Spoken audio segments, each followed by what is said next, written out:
But he is a threat to democracy. The answer can't be that we can't say what's true. No, I'm sorry, but every time the left calls Trump a threat to democracy, Americans remember that in 2016, guys like me were calling Trump a threat to democracy, and here we are. So in today's video, Bret Stephens, who describes himself as anti-Trump but undecided on Kamala, you know, kind of claiming to be in the middle, goes on Bill Maher's show to try to reason with the Democrats and explain that your rhetoric is not actually working. All this threat to democracy, fascism stuff that they've been doing forever now is just not really landing with the American people. And this MSNBC host, as well as Bill Maher himself, do not take it very well. But he's kind of telling you the truth right now. But I don't know. I mean, just keep spamming the same button over and over again and see if it delivers you to Election Day, I suppose. But with that said, ladies and gentlemen, before we get into this, be sure to leave a like on this video and subscribe to the channel if you are new.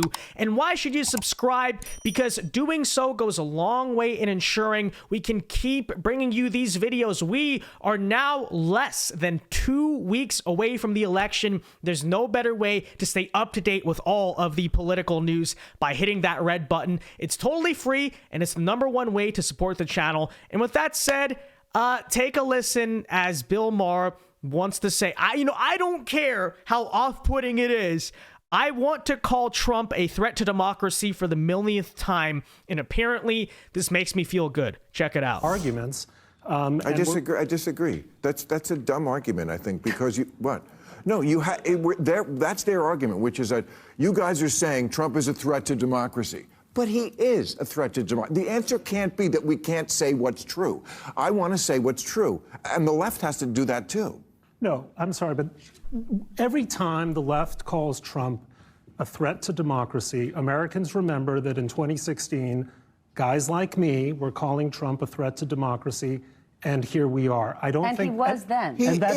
And that dog is not going to hunt. You have to say the case against Trump is that he's going to be a terrible president who's going to divide the country. Wait. Shh. Brett, don't tell them. Okay, please. Actually, on my behalf, please don't tell them that their strategy's not working. Okay, let them keep, threat to democracy, But actually, it doesn't even matter because he's trying to say to the Democrats right now, he is not very pro-Trump, but he's trying to say, look, try like more effective messaging, like the TDS is just not working. But you can see even the MSNBC host's face here. They don't want to listen. It's very stubborn. That is going to accomplish absolutely nothing, that is going to embarrass us in front of the world, and it's going to conduct a miserable foreign policy. But those are policy questions. You don't stop calling out the truth because people aren't listening, right? When Donald Trump tells lie after lie, you don't say, well, nobody seems to care. It's our job in the media, right? When people complain, Donald Trump got fact-checked way more than Kamala Harris did. You're damn right he did. You know why? He told more lies. Yeah, because that's what MSNBC does, is journalism, right? Is that what you call it? No, but in all seriousness, okay, keep in mind what she said there, because there's another clip we'll play later in this video.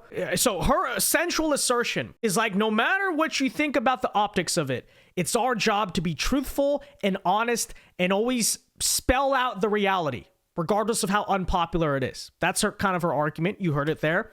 Keep that in mind as the subject shifts to Kamala Harris, and you will see that's not true. But first, let's keep listening. Trump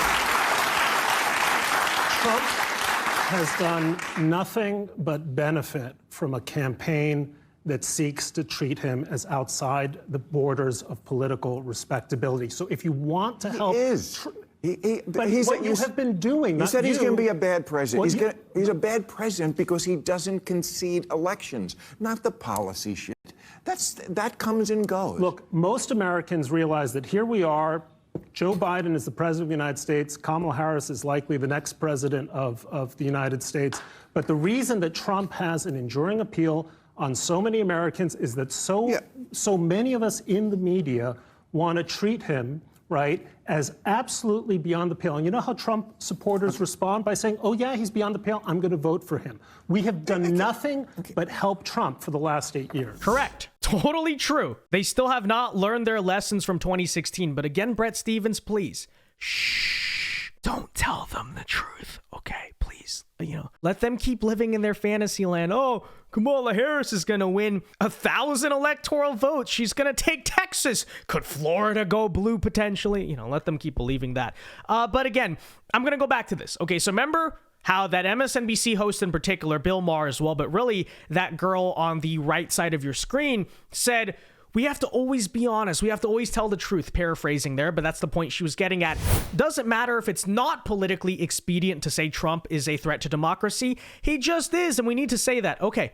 All right, now take a listen as the conversation on this episode shifts to Kamala Harris, and you will hear she's completely full of it. I'm an undecided voter. I'm never going to vote for Trump, but I'm not sure I want to vote for Kamala. And my fear is that she doesn't really have a very good command of what she wants to do as president. It would be great for her to sit down with you or George Stephanopoulos, or you, Stephanie, and get a succession As if she'd sit down with me. Why not? Ask her.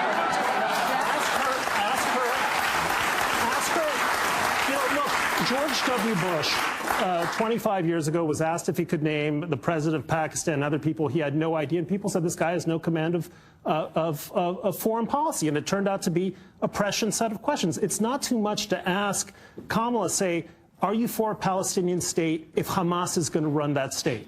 Okay. Yes or no? And let's say you don't like her answer. Are you going to vote for Donald Trump? No, I'm not. Kamala I just said I'm not going to vote for her. Harris is not running for perfect. She's running against Trump. We have two choices. And so there are some... Okay, so...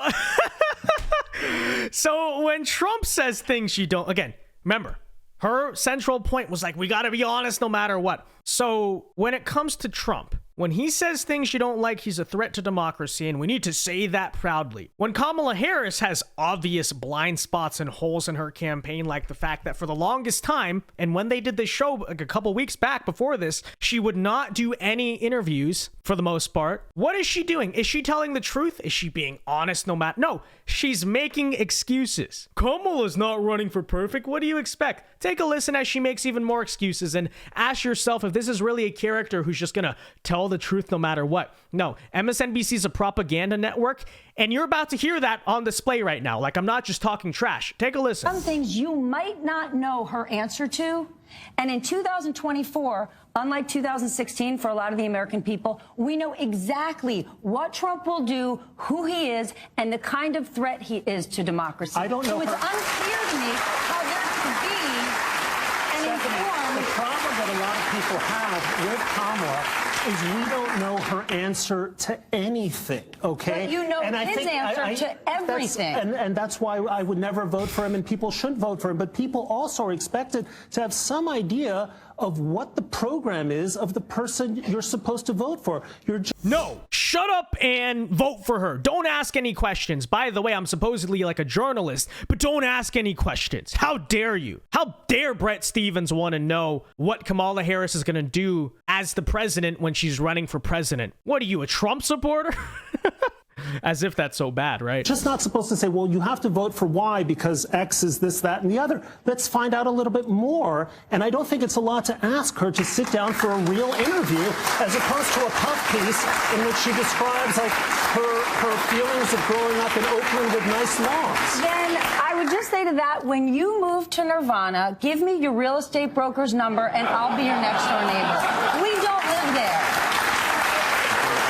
Yeah, Bret, you're so delusional. You're living in a complete fantasy land because you're asking a nominee candidate of one of the major parties for president to answer tough questions. Okay. Again, the point here is this. Bret Stephens was telling the truth, okay? From a pure strategic standpoint, okay? I'm a Trump supporter. He's not, but he's correct. He's correct on the substance of why the Kamala campaign had so many blind spots at the time of recording this and was desperately trying to do a million interviews after that and just like it's a total train wreck, right? It was, and it still is, believe it or not, actually a problem, not with me necessarily or you, but with the American people, okay? That nobody knows anything about her. And she thinks it is so insanely crazy to ask, if you want me to vote for you, tell me something about yourself besides the fact that you've been best friends with your best friend right now since kindergarten or something like that. Like, tell me something about yourself, you know? But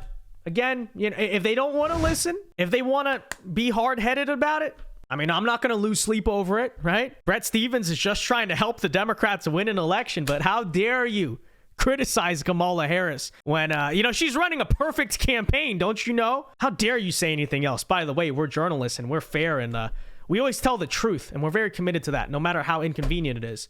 But by the way, Kamala Harris is perfect and amazing, and she doesn't do anything wrong, and you're not allowed to ask her questions, but we're journalists. Okay. With that said, ladies and gentlemen, let me know your thoughts on all of this in the comment section down below. Be sure to leave a like on this video, subscribe if you are new, and until next time, God bless and peace.